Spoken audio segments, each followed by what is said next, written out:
Peace to all as we enter our third week of the Advent season, when the church calls us to rejoice, to be a people of joy. That's not easy sometimes, because we know we live in a world that feels perpetually unsettled. We're constantly hearing about and seeing the images of war, political division, violence, economic anxiety. And so many people carry private burdens as well. You know, there's lots of illness out there and loneliness, grief, a lot of uncertainty about the future. In such a world, joy can sound naive. It can even sound irresponsible. But we're talking about Christian joy. And that's not denial. It's not optimism or positive thinking.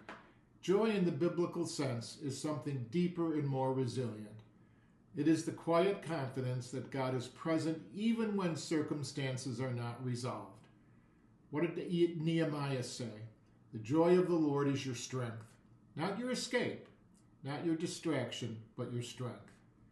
Joy is found not in the absence of chaos, but in the presence of God within the chaos. Jesus does not promise a life free of trouble. He promises, I am with you always. That promise changes everything. You see, joy grows when we stop demanding control and instead we struggle to practice trust. When we learn to notice grace in all of the small places. A kind word, a shared meal, a moment of beauty, the simple fact that we are held by God.